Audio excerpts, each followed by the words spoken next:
The UES Vengeance was not a ship that answered distress calls. She was a killer. Plain and simple, a mountain of metal and fury that had been built for one purpose only, and that purpose was war captain. Elena Vasquez stood on the bridge and watched the stars through the main viewport as her ship drifted through the outer reaches. That cold and empty stretch of space where human territory ended and the unknown began. The Vengeance was old now, scarred from 100 battles. Her hull marked with the wounds of plasma fire and railgun impacts that the repair crews had never fully smoothed away. The Galactic Concordat, that great gathering of alien species that pretended to keep peace in the galaxy, had twice asked humanity to destroy this ship. They said she was too dangerous, too aggressive, too human. Vasquez had ignored them both times, and the admirals back on Earth had pretended not to. Notice, there were some ships you did not retire, and there were some captains you did not question. The Vengeance was both Lieutenant Commander James Park stood at the sensor station, his young face lit by the blue glow of his displays, and he frowned at something he saw there.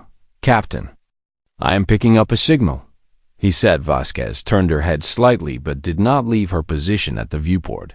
"What kind of signal?" "It is a distress call, but the encoding is strange and the AI is having trouble with the translation." That made Vasquez pay attention because the ship AI could translate any known language in the galaxy in less than a second. She walked to Park's station and looked at the data scrolling across his screen. The signal was weak, and it was coming from very far away, from deep within the territory of the Kethari Dominion. The Kethari were not friends of humanity. They were a proud and ancient species who had conquered dozens of worlds, and who looked at humans the way a hawk looks at mice. No human ship had ever been invited into their space, and the few that had wandered there by accident had never come back. "How long for translation?" Vasquez asked. "The AI says 17 seconds. 17 seconds was an eternity for a computer that thought in nanoseconds, and Vasquez felt a cold feeling settle in her stomach. Something was very wrong. The translation finished, and Park's face went pale as he read the words on his screen. "Colony under attack," he read aloud. "Civilians dying. Anyone, please." The bridge went quiet, and every officer turned to look at their captain. Vasquez stared at the star map that showed the origin of the signal. A small moon orbiting a gas giant deep in Kethari space. A place called Sacred in their language. "That is 3 days away at maximum burn," Park said. "And it is right in the heart of Dominion territory. I know where it is. Captain, this has to be a trap. The Kethari have been looking for an excuse to attack human shipping for years, and if we cross into their space, I know what it is." Vasquez said again. She looked around her bridge at the men and women who had served with her through a dozen campaigns, who had trusted her with their lives more times than she could count. They were not rescue workers or diplomats or peacekeepers. They were warriors, every single one of them, trained and hardened for combat. But they were also human, and humans did something that most species in the galaxy did not understand. They answered calls for help. "Someone is dying out there," Vasquez said. "Someone is dying," and they called out into the dark, hoping that anyone would hear them, and we heard them. Park opened his mouth to argue, but she raised her hand to stop him. "I know it is probably a trap. I know the Kethari want us dead. I know that if we go there, we might never come back." She paused and looked at the star map again. "Set course anyway." The crew did not hesitate because they had learned long ago that when Elena Vasquez made a decision, she made it for reasons that went deeper than tactics or politics. The helm officer entered the new heading, and the great engines of the Vengeance began to roar with power. The ship turned away from the safe emptiness of the outer reaches and pointed her nose toward enemy territory. deep in the belly of the vessel. The weapon systems hummed to life, warming up, running diagnostics, preparing themselves for the violence that was surely coming. The Vengeance was not a rescue ship, but she was about to become one chief. Engineer Maria Santos called up from the engine room, her voice crackling over the intercom. "Captain, I am showing a course heading for Cathari space, and I just want to make sure that it's not a mistake. It is not a mistake." "Chief, then I will make sure the engines are ready for whatever we find when we get there." "Do that." "And Chief." "Yes, Captain. Make sure the reactor can handle full combat power for an extended engagement, because I do not think we will be making friends where we are going." Santos laughed, but there was no humor in it. "The Vengeance was born for extended engagements, Captain. She does not know any other kind." The channel closed, and Vasquez returned to the viewport. The stars had shifted now, and she could see the distant glow of the Cathari home systems. That cluster of lights that marked the center of an empire that had crushed so many species under its heel, somewhere in that direction. People were dying and calling for help. Vasquez did not know who they were or what species they belonged to or whether they had ever done anything to deserve human protection. She did not care. The only thing that mattered was that someone was in trouble, and the Vengeance had heard their cry. 3 days, she thought. 3 days until they reached the signal and learned what horror awaited them. 3 days until the galaxy remembered why humanity was the most dangerous species to ever reach the stars. Not because they had the biggest ships or the best weapons or the most advanced technology, but because when they heard someone screaming for help, they came running, and they did not stop until the screaming ended. The Vengeance burned through the void like a dark comet, and behind her the safety of human space faded into nothing. Ahead lay the unknown and the enemy, and the promise of blood. Captain Elena Vasquez smiled, and it was not a kind smile. "We are coming," she whispered to no one. "Hold on a little longer, because we are coming." And the ship flew on into the dark. The Vengeance dropped out of faster than light travel on the edge of the system, and what the crew saw made them go silent. The fourth moon of the gas giant was burning. Great columns of smoke rose from the surface, visible even from orbit, and the wreckage of ships and stations drifted in a spreading cloud of debris that caught the light of the distant sun. Captain Vasquez stood at the viewport and counted the enemy vessels. 37 Cathari warships circled the dying moon like vultures, waiting for their prey to stop moving. They were sleek and elegant ships, built for speed and cruelty, their hulls painted in the sacred colors of the Dominion. "What species lives on that colony?" Vasquez asked. Lieutenant Park worked his console and pulled up the database records. "The Veloth, Captain. They are a peaceful species. No military capability, no strategic value. They were given this moon by the Dominion 200 years ago as a protectorate territory, and now the Dominion is killing them." "Yes, Captain. Sensor readings show widespread destruction across all population centers, and the Cathari ships are targeting escape pods." Vasquez felt something cold settle in her chest as she watched. The tactical displays, small dots of light, were rising from the surface. Desperate civilians trying to flee the slaughter below, and one by one the Cathari ships were picking them off with precise weapons fire. "They are executing survivors," Park said, and his voice was shaking with anger. "How many Veloth lived on that moon?" "The records say approximately 2 million. 2 million people." Vasquez thought. 2 million lives being snuffed out because the Dominion had decided they were no longer useful. She had seen evil before in her long career, but this was something different. This was not war, and this was not conquest. This was extermination. "Captain," the communications officer spoke up, "the Cathari have not detected us yet. Our drive signatures are different from anything they have encountered, and we are running cold."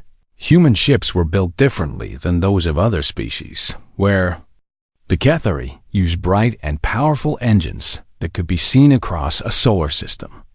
Human engineers had designed their vessels to run quiet and dark. The Galactic Concordat called it paranoid and unnecessary. Vasquez called it the reason the Vengeance was still alive.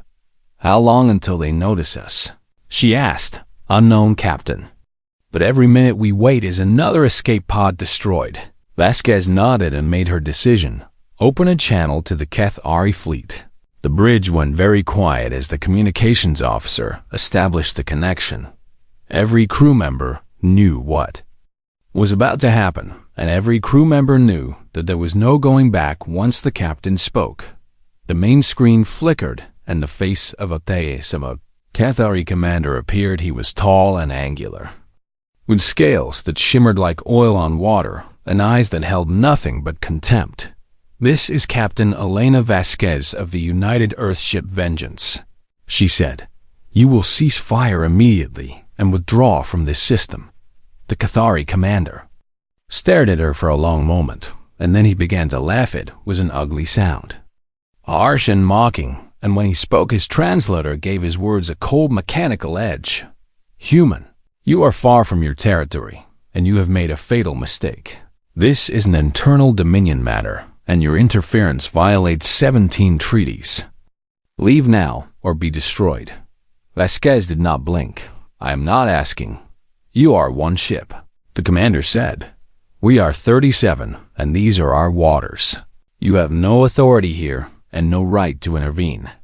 "I have every right. You are murdering civilians, and that is all the right I need." The Cathari commander's eyes narrowed, and his contempt turned to something colder. "The Velith are property of the Dominion, and we may do with our property as we wish. Go home, human, before you learn why so many species fear us." He cut the channel and the screen went dark. Vasquez stood very still for a moment, and the bridge crew watched her with held breath. They knew their captain, and they knew that look in her eyes. It was the look she got before she did something that would be talked about for centuries. "They gave us an answer," she said quietly. Park swallowed hard. "Captain, we are outnumbered 37 to 1. I can count. Lieutenant, our shields cannot take sustained fire from that many ships, and if we engage, we will almost certainly be destroyed." Vasquez turned to look at her crew. She saw fear in their faces, but she also saw something else, something that made her proud to be human. She saw anger. These men and women had watched children being murdered, and they were not willing to walk away. "The Cathari think they know what we are," Vasquez said. "They think we are like the other species they have crushed. Afraid of death, willing to accept horror as long as it happens to someone else." She smiled, and it was a smile that had made admirals nervous. "Let us teach them what humans really are." She turned back to the viewport and looked at the Cathari fleet. Those 37 engines of death that had killed so many. "All hands to battle stations. Charge main weapons and prepare for combat." The lights on the bridge shifted to red, and alarms began to sound throughout the ship. Vengeance was waking up, and she was hungry. "Lieutenant Park," Vasquez said, "target the lead destroyer and prepare to fire on my command." Park's hands moved across his console. "Target acquired." "Captain, they wanted to know what humanity would do," Vasquez said. "Now they will find out." She raised her hand, and the crew held their breath on the tactical display. Another escape pod vanished in a flash of weapons fire. Another family got another group of children who would never grow up. Vasquez brought her hand down. Fire. The first Cathari destroyer died before its crew even knew they were under attack. Human railguns did not fire energy beams or plasma bursts like the weapons of other species. They fired solid metal slugs at velocities that the Cathari sensors were not designed to track. The projectile crossed the distance between the Vengeance and its target in the space of a heartbeat. It punched through the destroyers' shields as if they were made of paper. It punched Through the hole, like a fist through glass, it punched through the reactor core and kept going, exiting out the other side of the ship and continuing into the void. For a single frozen moment, the destroyer hung in space. Seemingly undamaged, then it exploded. The Cathari fleet had just enough time to register shock before the second shot hit, then the third, then the fourth. By the time the Dominion commanders understood what was happening, 4 of their ships were expanding clouds of fire and debris. Captain Vasquez stood on the bridge of the Vengeance and watched the chaos with cold satisfaction. "Helm, take us into their formation. Maximum speed." The helmsman obeyed, and the great ship lunged forward like a predator. Charging into a herd, the Cathari finally began to react. Plasma lances lit up the void in brilliant green and antimatter. Torpedoes streaked toward the human vessel. The Vengeance took the first hits on her forward shields, and the bridge shook.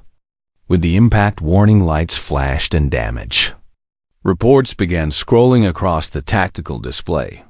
Forward shields at 60%. Lieutenant Park reported, "Keep firing," Vasquez ordered. The railgun spoke again and again, each shot finding its target with deadly precision. Human targeting systems were not as elegant as those of other species, but they were brutally effective. A 5th Cathari ship died. A 6th, a 7th.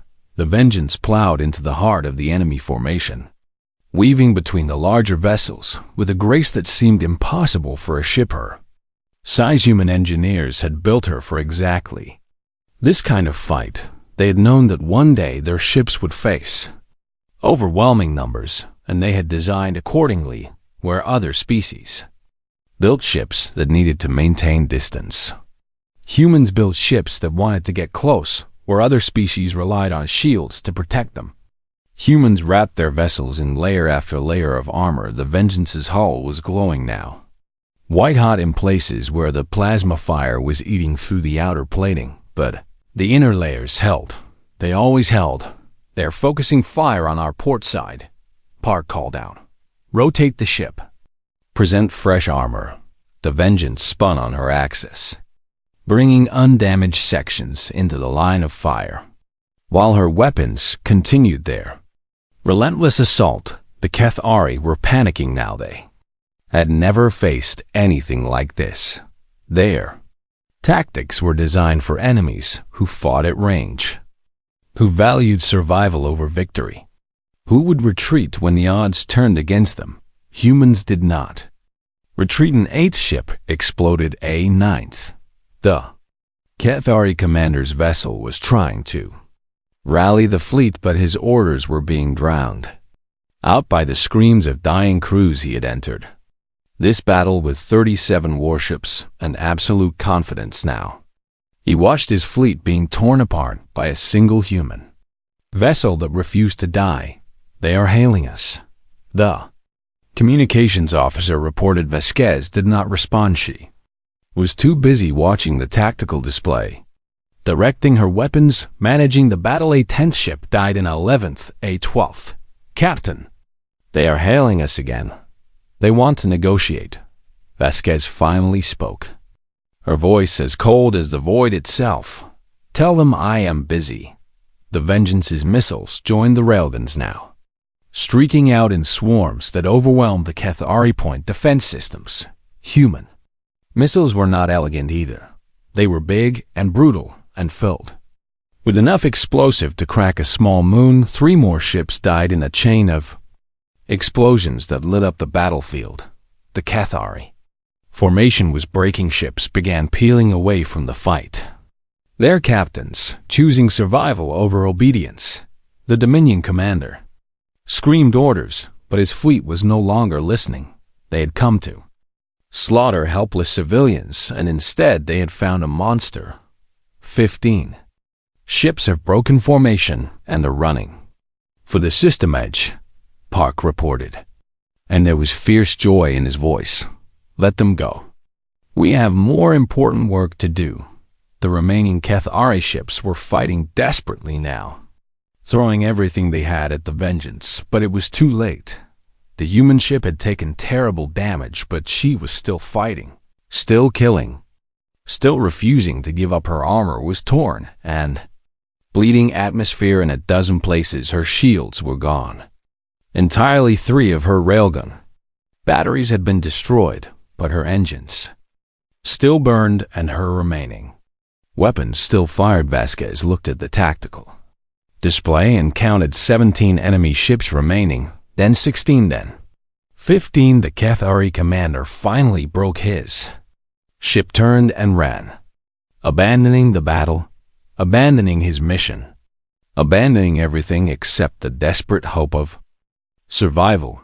The rest of his fleet followed in minutes. The battlefield was empty, except for the wreckage of 22 Cathari warships and 1 battered human dreadnought. The Vengeance drifted among the debris, her hull crackling with residual energy and her crew cheering with voices raw from screaming. Captain Vasquez allowed herself one moment of satisfaction before turning to the moon below.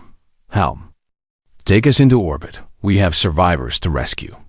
The Vengeance descended toward the burning colony. She had answered the distress call she had delivered, humanity's response to genocide, and now she would do what humans always did after the fighting was done. She would help.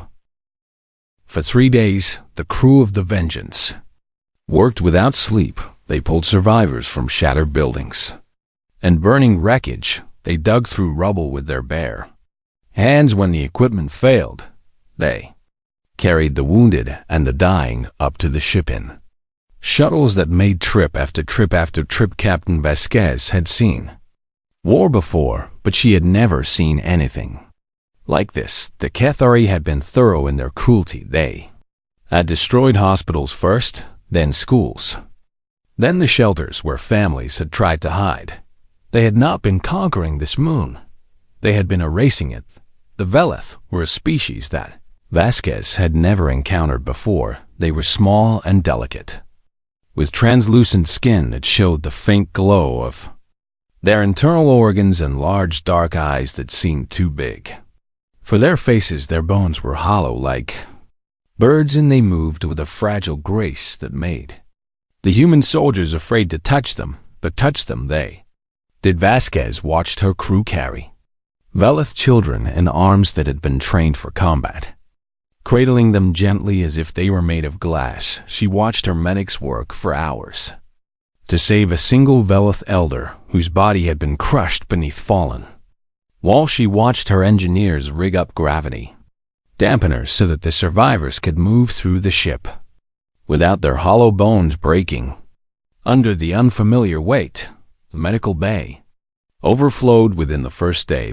By the second day, survivors filled the cargo holds, the corridors, the mess hall, every empty space that could be made even slightly comfortable. Chief Engineer Santos jury-rigged life support systems that had never been designed for this many passengers. The ship groaned under the strain, but she held together. She always held together. On the 3rd day, a delegation of Veleth leaders came to see the captain. They were old and wounded, their translucent skin marked with burns and their large eyes wet with tears that never seemed to stop. Vasquez met them in what had once been her ready room but was now a temporary shelter for a dozen Veleth families.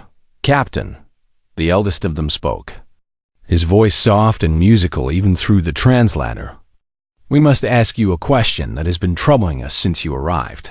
Vasquez nodded and waited. Why did you come? She blinked. You called for help. Yes. But we are not your people. We have no alliance with humanity. We have never even spoken to your species before. And now, because of what you have done, the Cathari will declare war. Your worlds will suffer. Your people will die. The old Valeth's eyes searched her face. Why would you sacrifice so much for strangers? Vasquez was quiet for a long moment. She thought about how to explain something that seemed so obvious to her, but clearly made no sense. To this gentle being, where I come from, she finally said. We have a story about a man who was traveling on a dangerous road. He was attacked by robbers and left for dead. Many people passed by and saw him lying there, but they did not stop. They had their own concerns, their own safety to worry about. The Veleth listened with their great dark eyes. But then a stranger came along, someone from a different land, someone who had no reason to care, and this stranger stopped.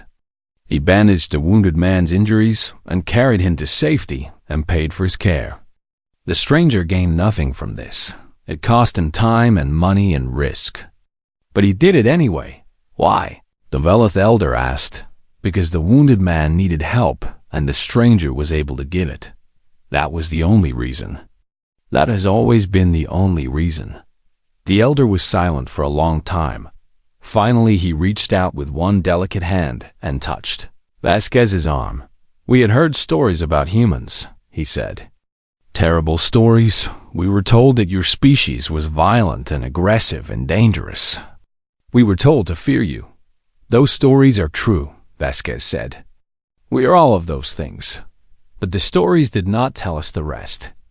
They did not tell us that you are violent in defense of the helpless, that you are aggressive in pursuit of justice, that you are dangerous only to those who prey on the weak. He bowed his head in a gesture that needed no translation. The Veleth will never forget what you have done for us, Captain Elena Vasquez, for as long as our species exists. We will remember that when we were dying and alone, humanity came for us. Vasquez felt something tight in her throat, and she had to take a moment before she could speak. We will get you somewhere safe, she said. I promise you that. And if the Cathari come for you again, they will find us standing in their way. The elder looked up at her with those great wet eyes. You would fight for us again, even knowing the cost, as many times as it takes. The Veleth began to weep openly then. All of them, their tears flowing freely down their translucent faces, but Vasquez understood that these were not tears of sorrow. These were tears of wonder. They had lived their whole lives under the fine shadow of the Cathari dominion, believing that strength meant cruelty and power meant the right to destroy, and now a single human ship had shown them that strength could also mean protection, that power could also mean salvation. The Vengeance limped through space toward human territory, her hull torn and her crew exhausted, but in her heart she carried something precious. She carried hope, and hope, as humans knew better than anyone, was the most dangerous cargo of all. The Galactic Concordat met in their great chamber on a neutral station that floated between the stars. Thousands of delegates from hundreds of species filled the circular hall, their voices creating a roar of sound that echoed off the ancient walls. This was the place where treaties were signed and wars were declared. This was the place where the fate of civilizations was decided, and today, for the first time in 300 years, humanity stood at the center of it all. The Cathari delegation had demanded this assembly. They had called for human blood, human worlds, human extinction. Their ambassador stood at his podium, his scales shimmering with rage, and he pointed one clawed finger at the human section of the chamber. These creatures have committed an act of war, he declared. They invaded sovereign dominion territory. They destroyed 22 of our sacred warships. They killed thousands of our warriors. And they stole property that belonged to us by ancient right. The chamber murmured with 100 different languages. We demand justice, the Cathari continued. We demand that humanity surrender the criminals responsible for this attack. We demand compensation for our losses. And we demand that the species called human be formally censured and their military power limited by treaty. He paused, and his voice dropped to a dangerous hiss. If these demands are not met, the Dominion will have no choice but to declare war and take by force what should have been given freely. The chamber fell silent. War with the Cathari Dominion was not something any species wanted. They were old and powerful, their fleet vast, their cruelty legendary. Many of the delegates looked at the human section with something like pity. Surely, they thought. Humanity would bend. Surely they would sacrifice. A few officers to avoid the wrath of the Dominion. Surely they would do what every other species had done. When faced with Cathari threats, but then the human ambassador stood up. Dr. Yuki Tanaka was a small woman with gray hair and gentle eyes. She had spent her life studying alien cultures and building bridges between species. She had never fired a weapon, and she had never commanded a warship. But when she spoke, a voice carried to every corner of the chamber. "The Cathari ambassador is correct," she said. "Humanity is dangerous." The chamber went absolutely still. "We are dangerous because we do things that other species consider irrational. We answer distress calls in enemy territory. We risk our lives for people we have never met. We count the lives of strangers as worthy of our own blood." She turned to face the Cathari delegation directly. "You were not conducting internal Dominion business on that moon. Ambassador, you were committing genocide. You were murdering 2 million civilians because they had become inconvenient. You were killing children and calling it policy." The Cathari ambassador sputtered with outrage. "The Velith were Dominion property, and we had every right to—" "People are not property," Tanaka interrupted, and her gentle voice had turned to steel. "That is something humanity learned long ago, through blood and suffering and shame. We learned it the hard way, and we will never forget it." She looked around the chamber at the hundreds of species watching her. "Many of you have suffered under the Dominion. Many of you have watched your worlds burn and your people die while the Concordat did nothing. Many of you have wondered if anyone would ever stand against the cruelty that rules this corner of the galaxy." Her eyes returned to the Cathari. "Now you have your answer. Humanity will stand. We will stand for the Velith, and we will stand for any species that calls for help. That is who we are. That is what we are. And no treaty and no threat will ever change it." The Cathari ambassador slammed his fist on his podium. "Then you choose war?" "No," Tanaka said. "You chose war when you started killing innocents. We are simply choosing to finish it." She reached into her coat and pulled out a small data chip. "For the record of this assembly, I would like to submit evidence of what the Cathari were doing on that moon. Sensor logs, survivor testimonies, recordings from the surface. Let every species here see exactly what kind of internal business the Dominion was conducting." The data played on the great screens that surrounded the chamber. The delegates watched in horror as they saw the burning cities, the targeted escape pods, the bodies of Velith children lying in the streets when the recording ended.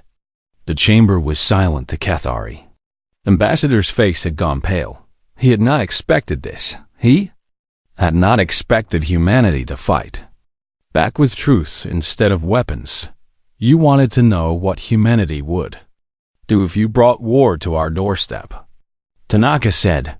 "Now you know. We will come for every survivor. We will shelter every refugee. We will make the cost of your cruelty so high that your grandchildren's grandchildren will remember why it was a mistake to test us." She paused and looked directly into the ambassador's eyes. "You sent 37 warships to murder children, and we sent one ship to stop you. Consider very carefully what happens when we send more." The vote came 3 hours later. Cathari demanded war and humanity accepted, but something else happened that day. Something that the Dominion had not predicted. 17 species that had lived under Cathari oppression for centuries rose from their seats and stood with humanity. They had seen what one human ship could do. They had seen that the mighty Dominion could bleed, and they had remembered something they had forgotten long ago. They had remembered hope. The war would be long and terrible. Many would die on both sides, but in the end, the galaxy would remember this day as the beginning of the end for the Cathari Dominion. It would remember Captain Elena Vasquez and her battered ship. It would remember Dr. Yuki Tanaka and her quiet defiance, and it would remember the lesson that humanity taught the stars, that True strength is not measured by the ability to destroy it. It is measured by the willingness to protect. That true power is not found in conquest, it is found in compassion, and that the most dangerous species in the galaxy is not the one with the biggest fleet or the oldest empire. It is the one that refuses to look away when someone cries for help. Vengeance was repaired and returned to service. She would fight in 100 more battles before the war was done, but her crew never forgot the moon called sacred. They never forgot the Velith children they had carried to safety, and they never forgot why they had come, because someone had called for help, and humans always answer.